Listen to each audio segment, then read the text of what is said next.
Dhe përshëndetje nderuar shikues. Jemi drejt për drejt në valët e televizorit Apollon nga studio qendrore në emisionin Ballafaqim.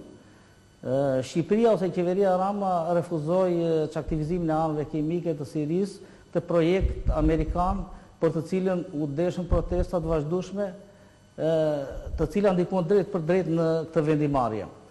Cili që roli i qeverisë në këtë vendimarrje, pasojat, marrëdhëniet me Shtetet e Bashkuara të Amerikës fituam apo humbën. Për këto çështje dhe të tjera që do të dalin gjatë diskutimit, e kemi ftuar në studio 4 të ftuar me status të veçantë, të cilët do të flasin në lidhje me çështjen që po diskutojmë. Dimitraq Marko është i ftuari me profesion fizikan, është drejtori i Agjencisë Rajonale të Zhvillimit, mirë se ka ardhur zoti Dimitraq.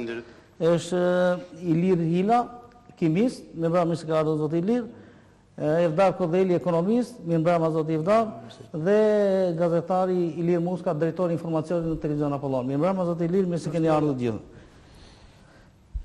Evituam një rrezik të madh për qytetarë shqiptar apo humbëm, zoti Muska?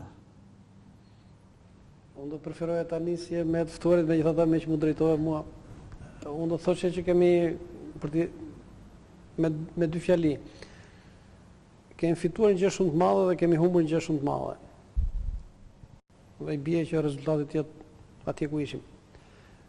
Kemi fituar një gjë shumë të madhe sepse për herë të parë pam një reagim qytetar masiv.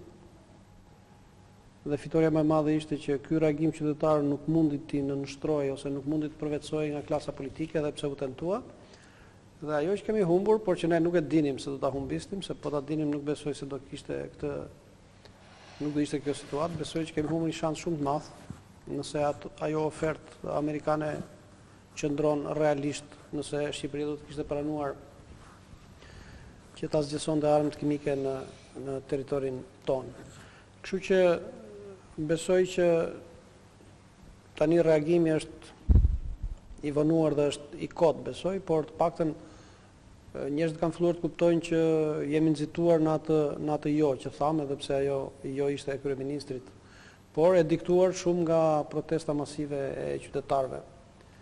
Kështu që sot, pasi gjithçka ka marrë fund, gjithë secili mund të bëj analizën e asaj që ndodhi, dhe mendimi im domethënë ky është, kemi fituar një liri, një mënyrë të reaguarit në mënyrë demokratike, që gjë që është vërtet shumë e madhe dhe shumë e vlerë, por kemi humbur atë gjë tjetër që oferta amerikane tashmë s'është për ne. Që do të thotë humbëm ekonomikisht? Nuk është fjala vetëm ekonomikisht, po edhe ekonomikisht kemi humbur, sepse do të kishim një mbështetje financiare shumë të madhe, por mbi të gjitha ajo që mua më bëri përshtypje nga oferta ishte fakti që veç largimit të mbetjeve nga procesi i azhjesimit do të pastroheshin gjithmonë duke ju referuar kryeministrit, i ka thënë kryeministri këto, nëse kryeministri mashtron, atëherë i bie të mashtroj dhe unë.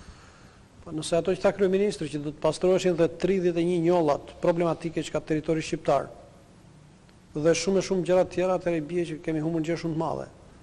Veç të tjerave që do të kishim një status të veçantë, do të kishim një trefishim të buxhetit vjetor të Shqipërisë, kështu që oferta ishte goxha e mirë. Mos ishte një